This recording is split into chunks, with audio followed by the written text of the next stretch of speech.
Hello mga kol, welcome back na naman dito sa ating YouTube channel. For today's video mga kol, ipakita natin yung ating Suzuki Everyvan 4x4 Tiptronic RO6E engine VVT. Ito yung mga minivan na tipid sa gas. Then naka-lift up po siya. Ayan, titingnan natin. Then tapusin natin yung video para malaman natin kung magkano ang presyo sa ating unit.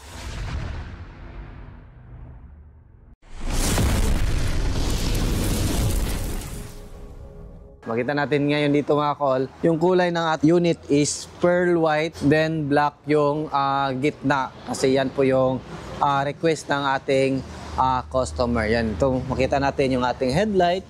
So original po sa mga DA17, H4 halogen, T10 din yung ating signal light. Ayan. Then dito makita natin is meron tayong Suzuki emblem, then kinulayan natin ng black dito sa grills para may design naman yung mukha natin. Ayan, oh. So yan po yung harap natin. Then yan fully tinted po yung unit natin mga kol. Then yung black is diretso hanggang doon sa pinakadulo. Yan po yung request ng ating customer. Then dito yung side mirror natin is auto fold and retractable. Then ito lifted po yung unit natin ng 2 inches. Ayan, then naka 13 inches na mud terrain tire. Then brand new yung mag wheels natin. Disc brake yung harap. Yan, so makita natin dyan. Coil spring. Then naka fully undercut po yan. Yan po yung sit up dito. Yan po yung pag naka side view tayo sa ating minivan. Yan, kompleto po siya sa rain visor. Yan po yung rain visor niya. Then dito makita natin lifted 2 inches, then fully undercut. Then brake drum, kinulayan din natin ng kulay red. You know? So naka mud terrain tire. Yan yung sit up dito sa likuran. Yan. So ito din yung request ng ating customer na ganito yung design ng kanyang back glass or back door. Ayan, makita din natin, meron tayong third light, then yung ating windshield washer, meron tayong sticker ng ating channel, then makita din natin dito is yung ating wiper, then dito meron tayong susian, then yung opener natin, ito, then complete auto registered, ito na po yung kanyang plaka. Then ito naman yung tail light natin, ito yung signal light, then reverse light, then yung ating park light, at saka yung ating brake light. Yan. So dito din makita yung ating spare tire. Then makita natin naka-fully undercut talaga yung unit natin. Lahat ng unit natin isa fully undercut. In-check natin dito sa interior natin. Then yan, interior natin, brand new na yung matting natin. Yan, yung ceiling din natin is bago na din. So ilaw, so goods. So, yung kaganahan nito sa ganito unit is pwede natin yan i-fold para mas malaki po yung space ng ating minivan. Halimbawa, mag-grocery, mamalengke, or gamitin natin na pang camper van. So, pakita natin kung paano natin i-fold yung ating upuan dito. Fold natin. Yan, din hila natin dito. Ayun. So, yan yung kagandahan nito, pakita natin. So, yan po yung space ng ating loob ng ating minivan pag naka-fold yung ating upuan. Ganyan kaganda yung mga minivan kasi multi-purpose siya mga kol. Marami po yung pwede gawin natin sa ating minivan. Ayan, no? So, ito yung seat cover natin, upuan dito. Sa gitna, ito yung design na napili ng ating customer sa kanyang seat cover. Yan. So, meron pa silang pa-design. Yun. So, dito, brand new na po yung matting natin. Then, dito yung ating tie range, riser. Then, yung ating jack nandito. Yan. Yan po yung jack ng ating unit. Ayan, o. So, goods. Then, dito, nagpalagay yung customer natin ng extra mini fan. Then, meron siyang mga handle dito, magkabilaan. Then, ito, meron pa siyang mga lagayan sa ating upuan. Yun. So, dito naman is naka power window yung harap natin. Then, auto fold yung ating mirror. Meron din tayong lagayan dito. Meron tayong extra lagayan dito. Then, meron din cup holder dito sa ating dashboard mga ko. Left and right po yan. Magkabilaan. Then, sa ibaba din, meron siyang bottle holder. So ito naman yung dashboard natin is back to original po yung ating kulay. Ayan. So yan po yung dashboard natin. Meron tayong 7 inches touchscreen stereo with reverse camera mga call. Then makita natin dito, ito yung ating hazard switch. Then dito charging port. Then dito yung ating aircon switch. Then yung ating blower switch. So ito naman yung ating shifter. Yung shifter natin is manual automatic. So Tiptronic po siya mga call. Dito yung ating automatic mode, din dito yung ating manual mode. Sa manual mode mga call is plus and minus lang po tayo.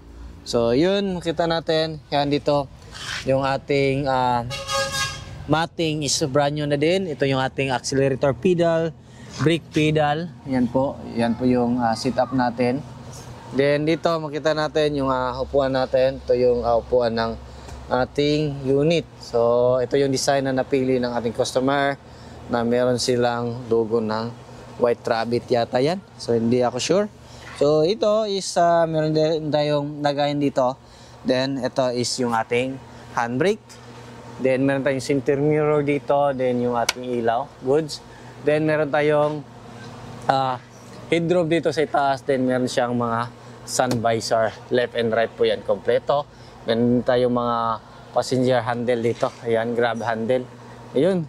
So, start natin yung unit natin. Lagyan natin spark. Then, yung mileage natin is 116,347.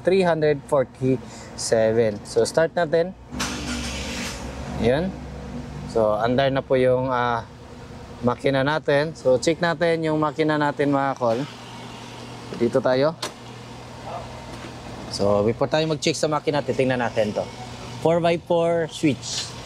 Ayan. Headlight adjuster. Then, ayan. So, gana po yung 4x4 natin. So, off natin.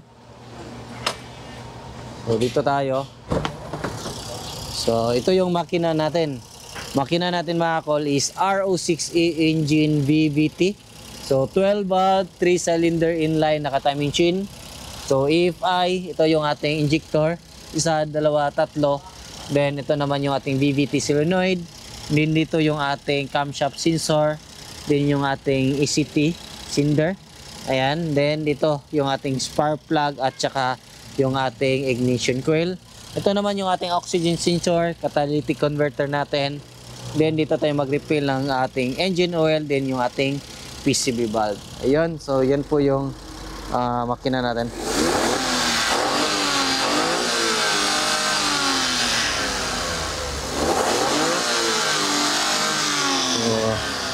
Goods yung makina natin. So, check natin sa kabilang side.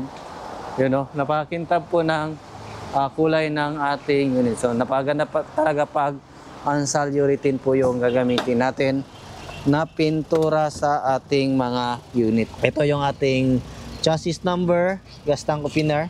Dito, goods, function lahat. Then, ito, yung ating ilalim ng ating upuan. So ito makita natin yung ating AGS nito. Dito tayo mag-check ng AGS oil. Ito yung ating throttle body, full electronic. Yan, napakatipid po sa gas kasi full electronic na po yung unit natin. Tapos naka VVT na po. Tapos dito makita natin yung ating alternator, aircon compressor. Din dito tayo mag-check ng ating engine oil. So bagong change oil po ito mga call. Lahat ng unit natin is bagong change oil po yan lahat. Naka-heavy FMS. Din ito yung ating main fuse box, din yung ating air filter housing, din dito yung ating ECU ng ating unit. So check naman natin yung hood natin. So check natin dito. Yan, ito yung stick natin. So makita din natin dito yung ating coolant reservoir, windshield washer reservoir, din yung ating brake fluid reservoir. So yan po yung setup natin ngayon mga call. So yun o. So, napakaganda. So, ganito setup mga call is umabot po ito ng 344,000 all-in na po yan mga call. Kasama yung lift up, material tire, pintura, complete LTO registered, new seat cover, 4x4 na po yung unit, Tiptronic AGS mga call. So, yung gas ratio nito is 1:16 km. 1 liter 16 km depende po sa driving habit natin mga call. So, yan po yung setup natin. Ngayon, ulitin ko po, yung presyo is umabot po siya ng 344,000 kasama na po yung registration ng ating unit. Kayo na po yung mamili ng kulay kung ano yung kulay na gusto nyo. So yan lang siguro yung ating vlog for today. Maraming salamat po sa inyong patuloy na pagsubaybay. Sa bago lang sa ating channel, huwag niyong kalimutan i-like, share, and subscribe. Then click na rin yung ating notification bell para updated kayo sa ating mga next video uploads kayo ito. Ingat po mga call and bye-bye. God bless po sa ating lahat.